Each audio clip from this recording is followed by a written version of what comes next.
अन्नदाता, पग पग पर है संग तुम्हारे अन्नदाता।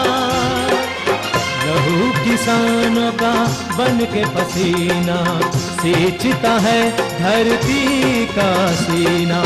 मेहनत का तेरी हक दिलवाने, नई तकनीक नई खोज बताने। पशुधन को गुणवान बनाना, पौध सुरक्षा को सिखलाना, खेती के सब गुर समझाने, भारत का सरताज बनाने। आठों पहर है संग तुम्हारे अन्नदाता, अन्नदाता। नमस्कार, मैं शालिनी आप सभी दर्शकों का अन्नदाता कार्यक्रम में स्वागत करती हूं। हर रोज की तरह कार्यक्रम में हम एक बार फिर से लेकर के आए हैं खेतीबाड़ी से जुड़ी हुई बहुत सी लाभकारी जानकारियां। तो चलिए सबसे पहले देखते हैं कि क्या है विशेष आपके लिए आज के कार्यक्रम में। अधिक लाभ प्राप्त करने हेतु गन्ने की फसल में सह फसली के रूप में सरसों की खेती पर जानकारी। सब्जी मटर की उन्नतिशील प्रजातियां एवं बुआई तकनीक पर जानकारी।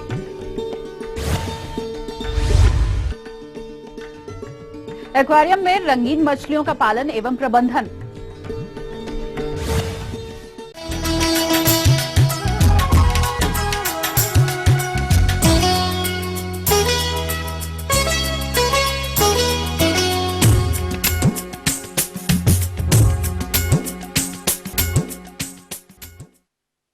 नकदी फसल के रूप में गन्ने की खेती हमारे प्रदेश के कुछ क्षेत्रों में व्यापक रूप से की जाती है। अतः हमारे किसान भाई इस फसल से अधिक लाभ प्राप्त करने हेतु इस समय जल्दी पकने वाली सरसों की प्रजातियों का चयन कर गन्ने की फसल में सह फसली के रूप में इसकी बुआई कर सकते हैं। तो कैसे करें इसकी बुआई, इस विषय पर जानकारी दे रहे हैं हैदरगढ़ बाराबंकी चीनी मिल के वरिष्ठ गन्ना प्रबंधक शैलेंद्र मिश्रा। आइए हम आपको दिखाते हैं कि हम धान काटने के बाद गन्ने के साथ सब फसल लाही की खेती कैसे कर सकते हैं। ये देखिए हमारा ये गन्ने धान का खेत था, इसमें हमने अगेती किस्म की प्रजाति लगा रखी थी और जिसकी कटाई के उपरांत हमने ये देखिए दूसरा खेत हमारा जो है, दूसरा खेत जो हमारा है इसमें हमारा धान कट गया। अब धान कटने के बाद हमने खेत को तैयार कर लिया। खेत की तैयारी के बाद हमने इसमें क्या किया कि सीधे हमने मस्टर्ड को छिटकवा विधि से बो दिया। बोने के बाद हमने इसमें 3 फीट की दूरी पे गन्ने की 1 आंख के टुकड़ों की बुआई नालियों में कूड़ों में कर दी। जो रिकमेंडेड डोज थी आपकी सरसों के लिए उसको हमने दिया। और इसमें ध्यान ये रखना है कि हम अगेती किस्म के सरसों की बुआई करें। अगेती किस्म में हमारे पास इस समय टाइप 9 और टाइप 42 और PT 303 3 प्रजातियां हैं जिसे पीली सरसों के नाम से जानते हैं और इसका उत्पादन भी अच्छा होता है। चूँकि गन्ना को भी विकास के लिए जगह चाहिए और लाही को भी चाहिए, तो इसमें ध्यान ये रखना है कि हम उसी प्रजाति को रखें कि जिसकी बढ़वार बहुत ज़्यादा फैलाव लेके ना हो। और इस तरह से हम एक ही खेत से एक ही बार में 2 फसलों को निकाल सकते हैं। इसमें हमारा जुताई बच जाता है, सिंचाई की समस्या समाधान हो जाता है और एक ही समय में एक ही जुताई से हमारे 2 फसलों की तैयारी पूरी हो जाती है। अब आप अगर देखना चाहें तो मैं आपको दिखाता हूं कि ये देखिए ये सरसों हमारी जम गई है। इसकी बुआई अभी हमने 1 हफ्ता पहले की थी। ये सरसों हमारा जमना शुरू कर दिया है और गन्ने में भी आँखों में फुटाव आना शुरू हो गया है। ये हम आपको दिखाते हैं।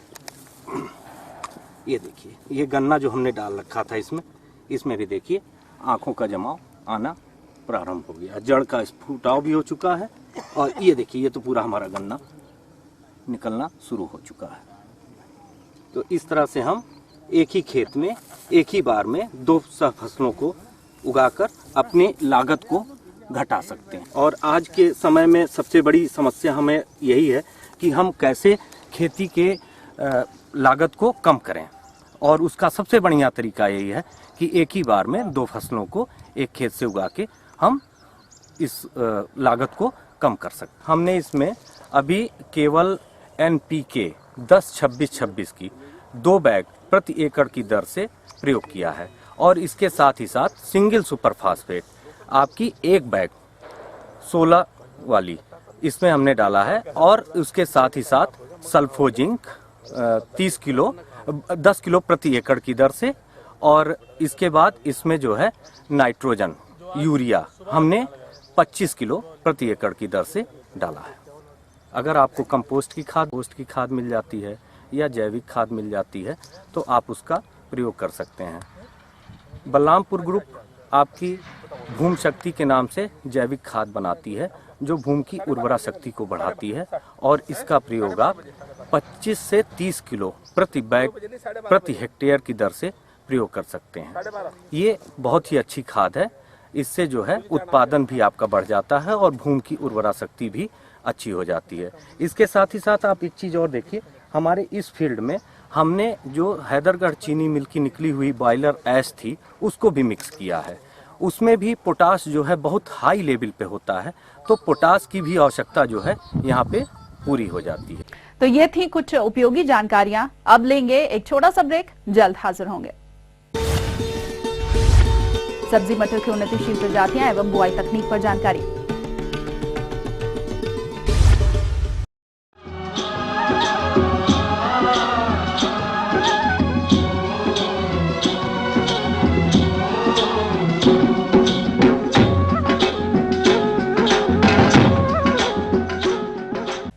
ब्रेक के बाद एक बार फिर से आप सभी दर्शकों का अन्नदाता कार्यक्रम में स्वागत है। बढ़ते हैं अगली प्रस्तुति की ओर।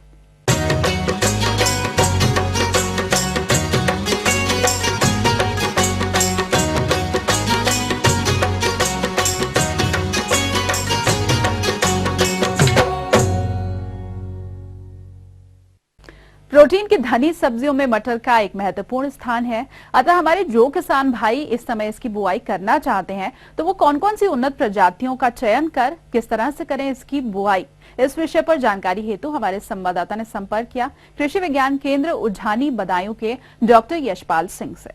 किसान भाइयों, इस समय अधिकतर सब्जियों की बुआई का समय चल रहा है। आज हम चर्चा करेंगे कि मटर की बुआई के लिए क्या क्या सावधानियां रखी जाएंगी, कैसे आप अधिक उत्पादन लें और ज़्यादा मुनाफा लें। सबसे पहले बात करते हैं बीज की। चूँकि जो मटर है हम मुख्य रूप से 2 भागों में हम लगाते हैं इसको, अगेती और पछेती। अगेती जो बुआई होती है वो हम 15 सितंबर से शुरू करते हैं और अक्टूबर तक ये हम अगेती किस्में लगाते हैं। इसके लिए अलग से किस्में होती हैं जिसमें आपका अर्किल है और पंत मटर 3 है, पूसा प्रगति है, ये प्रजातियां हैं जो हम अगेती फसल के लिए लेते हैं। इसके अलावा अब इस समय जो टाइम चल रहा है 15 अक्टूबर के बाद हम लोग जो मुख्य हमारी हैं प्रजातियां उनकी ही बिजाई करते हैं। इसमें क्या है कि जो हमारी अगेती जो प्रजातियां हैं उनमें समस्या आती है, तापमान अधिक होने के कारण उसमें स्टेम रोट वो काफ़ी समस्या में उसमें आता है। लेकिन जो हमारी समय से बुआई वाली जो प्रजातियाँ हैं जिसमें जो अच्छी पैदावार देने वाली प्रजातियाँ हैं जैसे जवार, पी मटर 83, इसके अलावा कांसी, मुक्ति, ये भी बहुत अच्छी पैदावार देने वाली फसल है। इसके अलावा बॉर्नविले और दूसरी प्रजातियां हैं। लेकिन जो प्रजातियां हैं इसमें जो अधिकतर प्रजातियां हैं उनमें समस्या आती है पाउडरी मिल्ड्यू या फफूंदी द्वारा फैलने वाली एक बीमारी है जिसको हम पुनकी के नाम से डालते हैं। इसमें सफ़ेद चूर्ण पत्तियों के ऊपर बन जाता है और मटर को विशेष रूप से प्रभावित करती है। और मुख्य रूप से जो हम सामान्य समय से जो बुआई करने वाली जो प्रजातियाँ हैं उन्हीं में लगती है, जो पछेती प्रजातियाँ हैं उन्हीं में लगती है। तो इससे बचने के लिए हम तो एक तो ये करें कि हम रोगरोधी प्रजातियों का चयन करें, जिसमें कांसी मुक्ति एक अच्छी प्रजाति है जो पाउडरी मिल्ड्यू जो बीमारी है इसके प्रति रोगरोधी है, इसमें बीमारी नहीं आती।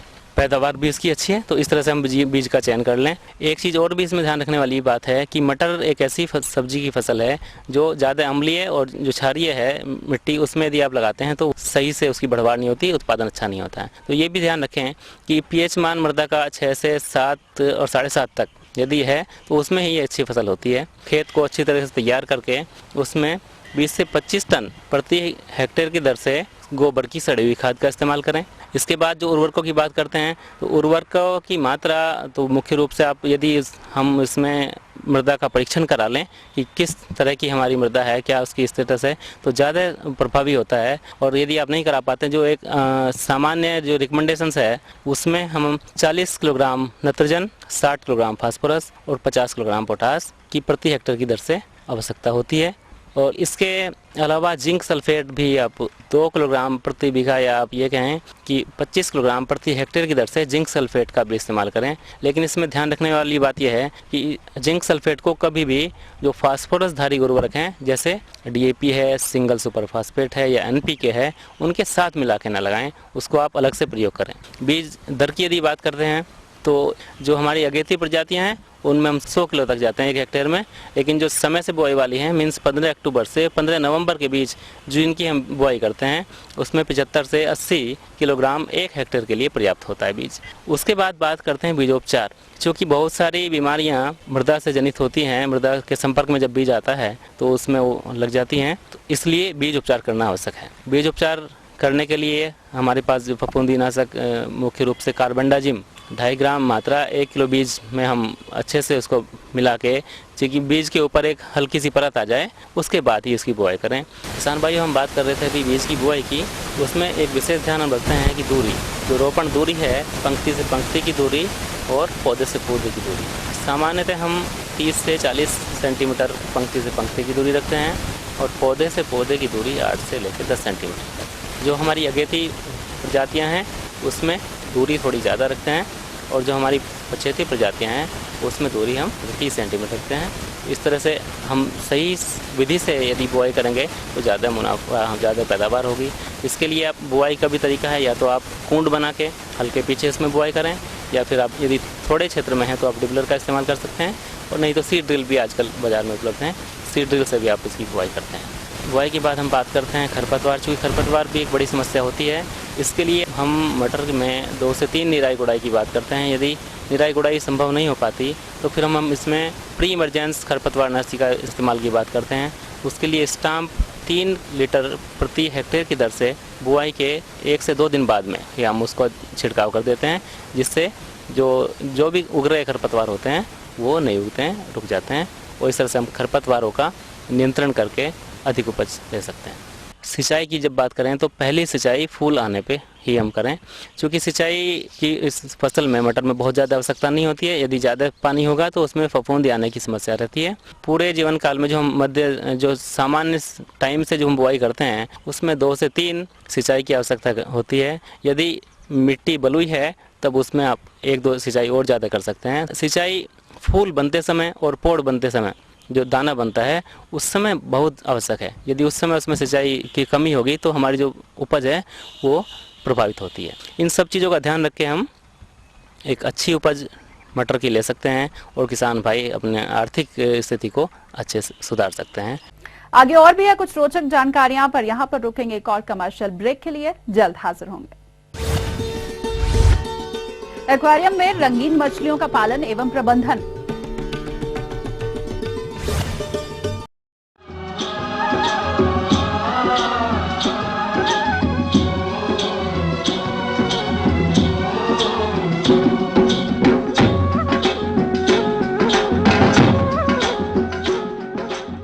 ब्रेक के बाद आप सभी दर्शकों का एक बार फिर से स्वागत है, और चलिए अब रुख करते हैं अगली कड़ी की ओर।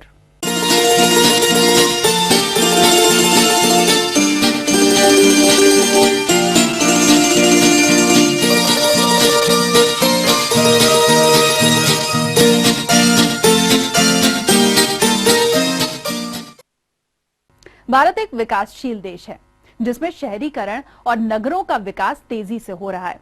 ऐसे में कई जीव प्रेमी बंधु विभिन्न पशु और जानवरों का अपने घरों में पालन पोषण करते हैं, उन्हें पालते हैं, और कई लोग ऐसे भी हैं जो एक्वेरियम में रंगीन मछलियों का पालन करते हैं, जिससे घर की शोभा तो बढ़ती ही है, साथ ही बेरोजगार युवक इन्हें बाजार में बेचकर अच्छा लाभ भी ले सकते हैं। लेकिन इनके पालन में कई खास प्रबंधन पर विशेष ध्यान देने की जरूरत होती है, जिसकी जानकारी दे रहे हैं मत्स्य महाविद्यालय ढोली, जिला मुजफ्फरपुर के डॉक्टर RK ब्रह्मचारी। रंगीन मछलियाँ काफ़ी लुभावने रूप की होती है और इसके कारण इन्हें लिविंग ज्वेल्स भी कहा जाता है। चूँकि रंगीन मछलियाँ काफ़ी महंगी होती है, ठंड के समय में इन पर ध्यान देना भी काफ़ी आवश्यक होता है। चूँकि गर्मी के दिनों में एक्वेरियम के पानी का तापमान 20 से 25 डिग्री के बीच में होता है, जबकि यही ठंड के समय में घटकर 10 डिग्री या उससे नीचे तक चला आता है, जो कि इन रंगीन मछलियों के लिए काफ़ी घातक होता है। अतः ध्यान देने वाली बात यह है कि शीतलहर के समय एक तो अपने एक्वेरियम को घर के अंदर रखें, जो कि बाहर के तापमान से या बाहर के वातावरण से संपर्क में ना हो। दूसरा, अपने एक्वेरियम में इमर्शन हीटर जिसमें थर्मोस्टेट लगा हुआ हो का प्रयोग करें। यह थर्मोस्टेट आपके एक्वेरियम के जल का तापक्रम 20 से 24 डिग्री के बीच में हमेशा बनाए रखेगा, जो कि इन मछलियों के लिए काफ़ी अच्छी होती है। इसके अलावा अपने एक्वेरियम फिश में एज यूजुअल अपने आहार को देते रहें जो कि उच्च प्रोटीन वाला हो, फ्लोटिंग फीड हो, क्योंकि फ्लोटिंग फीड मछलियों के लिए रंगीन मछलियों के लिए अच्छी होती है, क्योंकि ये काफ़ी देर तक पानी में तैरती रहती है, जिसके कारण प्रोटीन सतह पर जमा नहीं हो पाती है और इनका उपयोग वो कर लेते हैं। ठंड के समय में एरेटर का प्रयोग 1 से 2 घंटे के लिए दिन के समय में ही करें। रात्रि के समय में एरेटर का प्रयोग या उपयोग को कम कर दें। अगर रोग की बात करें तो साधारणतः ठंड के समय में फंगल डिजीज़ होने का संभावना ज़्यादा बना रहता है, तो इसके लिए आप अपने मछलियों को निहारें। मछलियों को जब आप निहारेंगे तो आप पाएंगे कि उनके शरीर पर उजला उजला रुई के फोहा की तरह कुछ अगर दिख रहा हो, जैसे ब्रेड में फंगस लगता है तो आप दिखाई पड़ता है उजला उजला उसमें रेशा की तरह निकला हुआ होता है, वैसे ही मछलियों के शरीर पर भी ऐसा कुछ दिखाई पड़े तो आप ये समझें कि ये एक फंगल डिजीज़ है या फंगस से हुआ रोग है।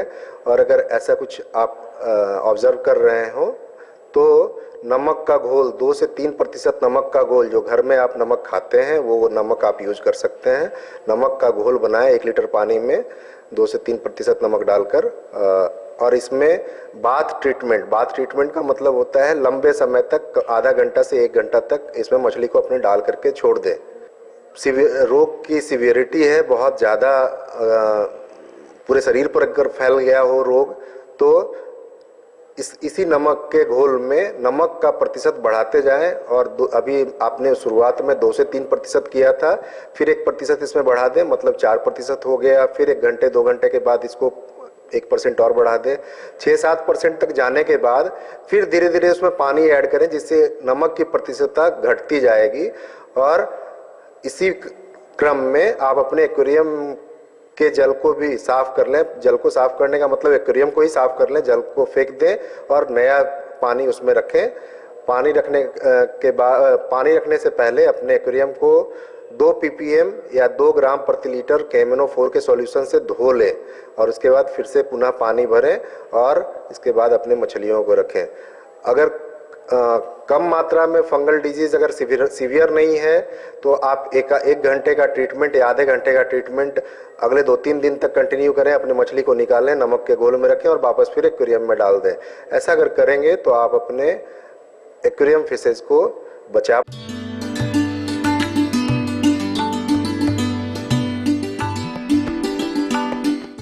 अन्नदाता हेल्पलाइन निःशुल्क फोन संपर्क सेवा के माध्यम से आपके द्वारा पूछे गए प्रश्नों में से 1 या फिर 2 महत्वपूर्ण प्रश्नों को हम अपने कार्यक्रम में शामिल करते हैं और इसी के तहत आज का चयनित प्रश्न और उसका जवाब इस प्रकार है। निःशुल्क अन्नदाता हेल्पलाइन में आज हमने जिस प्रश्न को शामिल किया है उसे पूछा है गोपालपुर फैजाबाद के सत्यानंद चौहान ने। आपने दुधारू पशुओं में थनैला रोग के निदान पर जानकारी चाहिए, तो इसके लिए देखिए कार्यक्रम का यह अंश। आज किसान भाइयों मैं आपको पशुओं से जुड़ी एक समस्या के बारे में बताऊंगा जिसे थनैला कहते हैं, अंग्रेजी में इसे मास्टाइटिस कहते हैं। किसान भाइयों आप सब लोग जानते हैं कि थनैला क्या होता है, तो फिर से मैं आपको एक बार बता दूं, थन में किसी प्रकार का संक्रमण हो जाना थनैला कहलाता है। अब संक्रमण हो गया किसान भाइयों, आप कैसे पहचानेंगे? तो ये संक्रमण भी किसान भाइयों 2 प्रकार का होता है। एक तो होता है सब क्लिनिकल, जिसमें आपको कोई भी लक्षण नहीं दिखाई देगा लेकिन थनैला होगा, और दूसरा किसान भाइयों संक्रमण होता है जिसमें आपको लक्षण दिखाई देते हैं। तो किसान भाइयों जो लक्षण दिखाई देते हैं वो सब आप जानते हैं, फिर भी मैं बता देता हूँ कि थनों में सूजन आ जाना, लाल रंग के छीछड़े आ जाना, दूध का फटा आना, दूध का पतला आना, दूध का पानी अलग हो जाना, और कभी कभी उसमें से अगर ज़्यादा पुराना केस है तो पस का आ जाना, मतलब मवाद कहा जाना। तो ये सब क्लिनिकल मास्टाइटिस यानी जो हमें दिखाई देने वाला थनैला है उसके लक्षण हैं। अब सब क्लिनिकल मास्टाइटिस किसान भाइयों, इसमें दूध में थोड़ी कमी हो जाती है, और ये जो बहुत बड़े बड़े डेयरी फार्म होते हैं या ज़्यादा भैंस वाले होते हैं उनके यहाँ इनका महत्व ज़्यादा होता है, क्योंकि धीमे धीमे जानवर पहले सब क्लिनिकल मास्टाइटिस यानी जो नहीं दिखाई देने वाले थनैला उसमें जाता है, फिर क्लिनिकल मास्टाइटिस में आता है। तो किसान भाइयों, सबसे पहले मैं आपको बताऊं जो सब क्लिनिकल मास्टाइटिस है यानी जो दिखाई नहीं देती है, जिसमें लक्षण नहीं दिखाई देते, ये ज़्यादा खतरनाक है, क्योंकि इसमें हम ध्यान नहीं देते और पशु धीमे धीमे धीमे धीमे दुग्ध उत्पादन कम कर देता है। तो किसान भाइयों, मैं इसके लिए आपको बताऊं कि इसके लिए कैलिफोर्निया मास्टाइटिस टेस्ट, CMT वगैरह कुछ टेस्ट कराए जाते हैं। तो मैं आपसे आग्रह करूंगा नियमित रूप से आप दूध के सैंपल हमारी यूनिवर्सिटी में लाएँ, तो हमारी यूनिवर्सिटी में जो प्रोफेसर्स हैं वो इसको चेक करके ये बता देंगे कि इस दूध में कितना जो है बैक्टीरिया है, कितना नहीं है। तो इससे जो है आपको पता चलता रहेगा कि सब क्लिनिकल मास्टाइटिस, क्योंकि एक निश्चित लेवल से ऊपर अगर सेल काउंट है तो इसका मतलब है इस तरह से जो है वो हम लोग डिसाइड कर लेते हैं। तो ये तो हो गया न दिखने वाला थनैला। दूसरा दिखने वाला थनैला जिसमें मैंने बताया सूजन आ जाना, खून जमा, खून के थक्के निकलना, फटा हुआ आना, ये सब हैं। तो किसान भाइयों, मैं सबसे पहले आपको जानना होगा कि ये थनैला होता कैसे है, तभी आप इसका निदान के बारे में जान जाएंगे। किसान भाइयों, थनैला प्योर एंड प्योर ये मैनेजमेंट की समस्या के कारण होता है। अगर हमारा प्रबंधन अच्छा होगा तो किसान भाइयों थनैला की समस्या कम होगी। अब उदाहरण के लिए मैं बता दूं, आप किसान भाइयों जहां पे जानवर को बांधते हैं वहां गंदगी ना हो, क्योंकि इस सीज़न में बरसात हो रही है, बरसात के सीज़न में गंदगी नीचे आ ही जाती है। दूसरी बात किसान भाइयों, जब आप दूहते हैं, जानवर को दूहते हैं, तो जानवर की जो दूहने वाली नली है वो थोड़ी देर के लिए खुल जाती है, इसके बाद वो करीब 15 से 20 मिनट खुली रहती है, इसके बाद स्वतः बंद हो जाती है। अगर इस बीच में जानवर बैठ गया तो जो गंदगी है वो अंदर चली जाएगी और थनैला हो जाएगा। थनैला मुख्यतः जो सबसे ज़्यादा कॉमन है वो है जीवाणु जनित। तो जीवाणु जनित थनैला मेनली स्टेप्टोकोकस, स्टेफिलोकोकस और स्ट्रेप्टोकोकस से होता है, ये सबसे ज़्यादा कॉमन है। तो इसके लिए किसान भाइयों जानवर को आप एक ये कर सकते हैं कि जानवर को दूहने के बाद आप कम से कम आधे घंटे बैठने ना दें, तो इससे संभावना थोड़ी कम हो जाएगी। किसान भाइयों, जैसे ये पश्चिमी उत्तर प्रदेश है, यहाँ पे आप सब जानते हैं कि हम लोग का गन्ना जो है मेन जो है गन्ने का उत्पादन हम करते हैं। तो गन्ने की जो आगे वाली पत्तियाँ जिसको हम अगोला बोलते हैं, ये भी हम चारे के रूप में बहुत ज़्यादा यूज़ करते हैं। तो इस गन्ने की पत्ती में किसान भाइयों एक ऑक्जेलेट नाम का केमिकल होता है। तो जब हम जानवर को कैल्शियम खिलाते हैं तो वो जो इसके चारे में कैल्शियम होता है वो ऑक्जेलेट के साथ कंबाइंड होकर कैल्शियम ऑक्जेलेट नाम का एक तत्व बना देता है, जो कि शरीर में अवशोषित नहीं हो पाता और निकल जाता है बाहर लैट्रिन के रास्ते। तो एक तो ये है कि अगोले का आप प्रयोग करें, मैं ये नहीं कहता हूँ ना करें, लेकिन अगर आप अगोले का प्रयोग कर रहे हैं तो एडिशनल जितना दूध दे रहा है उसी के हिसाब से आप इसको कैल्शियम भी दें, तो ये समस्या कम होगी, क्योंकि कैल्शियम से उसकी बैंड टाइट बनी रहेगी और थनैला नहीं हो पाएगा। तो सबसे बड़ी चीज़ है साफ़ सुथरा रखें अपने, जैसे आप धोने जा रहे हैं तो हाथ साफ़ रखें, अगर और बर्तन को साफ़ रखें, जानवर को साफ़ रखें, किनारे सफाई रखें। तो मेनली साफ़ सफाई ही इसका प्रमुख जो है वो जरिया है जिसके ज़रिए आप थनैला रोग से मुक्ति पा सकते हैं किसान भाइयों। तो ये सब किसान भाइयों करेंगे तो आपको बहुत लाभ होगा। अगर क्लिनिकल मास्टाइटिस है तो तुरंत जितनी जल्दी हो सके उतनी जल्दी आप चिकित्सक के पास जाएं, क्योंकि ये सॉफ्ट टिश्यू होता है किसान भाइयों। अगर आप 2 से 3 दिन लेट हुए और क्लिनिकल मास्टाइटिस का केस है तो जान लीजिए वहाँ फाइब्रोसिस हो जाती है, यानी वो पत्थर जैसा हो जाता है। कभी कभी उसमें आपको छोटी छोटी गांठें टाइप की हो जाएंगी। आप जब धोने की कोशिश करेंगे तो आपको लगेगा कि एक छोटी छोटी गांठ पड़ रही है, और इस गांठ को गलाने के लिए किसान भाइयों दवाइयाँ तो उपलब्ध हैं, लेकिन उतनी ज़्यादा कारगर नहीं है, या कभी कभी कुछ टाइम लग जाता है, 15 से 20 दिन का समय लग जाता है, हमारा पैसा भी खर्च होता है, दूध भी कम पड़ता है। तो किसान भाइयों दोनों तरह के जो थनैला हैं, चाहे वो सब क्लिनिकल हो जो कि दिखाई नहीं देता, चाहे वो क्लिनिकल है जो कि हमको दिखाई देता है, इन दोनों का जो है आप अच्छे से ध्यान रखें और जितनी जल्दी से जल्दी हो सके पशु चिकित्सक से संपर्क करें थनैला में। किसान भाइयों जब थनैला हो जाता है, जैसे मान लीजिए आपके यहाँ एक थन में थनैला हो गया, 2-3 में नहीं है, तो कोशिश करें कि उसका दूध अलग से निकालें और उस हाथ से दूसरे थन को न छुएं, और उस थन जैसे उसका दूध निकालें तो तुरंत उसकी जांच करवा दें। दूसरी बात, अब जैसे थनैला हो गया तो जो दूध आप निकालते हैं इसको पीने के काम में न लाएँ।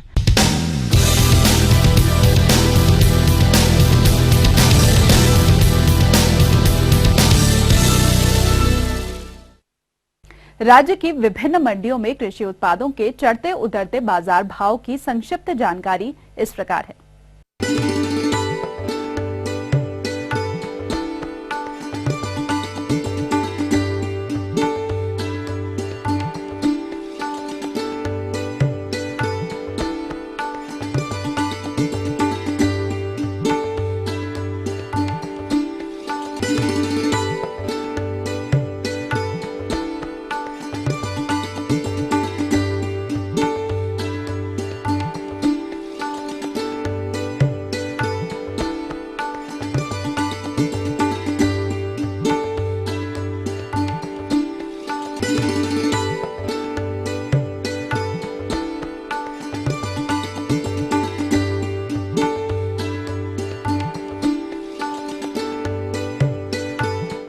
हम ये उम्मीद करते हैं कि आज का कार्यक्रम आप सभी दर्शकों के लिए उपयोगी रहा होगा। किसान भाइयों, अन्नदाता आपकी सेवा के लिए संकल्परत है। कृषि संबंधित समस्या और सुझावों के लिए आप हमें इस पते पर संपर्क कर सकते हैं। प्रोड्यूसर अन्नदाता, ETV, Uttar Pradesh, Uttarakhand, Ramoji film city, Hyderabad 501512। साथ ही आप हमें ईमेल भी कर सकते हैं। हमारा ईमेल आईडी है annadaata.up@etv.co.in। इसके अलावा हमारे निःशुल्क हेल्पलाइन नंबर 1800-108-4599 पर सोमवार से शनिवार सुबह 10 से शाम 4 बजे के बीच आप हमें संपर्क कर सकते हैं। और आइए अब देखते हैं कल दिखाए जाने वाले कार्यक्रम की मुख्य झलकियां। गुणवत्ता युक्त अधिक उपज के लिए लहसुन की बुआई तकनीक पर जानकारी।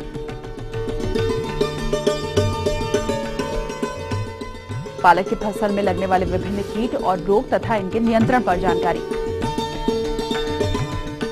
तो फिलहाल अन्नदाता की पूरी टीम को दीजिए इजाजत। कल फिर से इसी समय आपसे मुलाकात होगी कृषि संबंधित कुछ और रोचक जानकारियों के साथ। नमस्कार।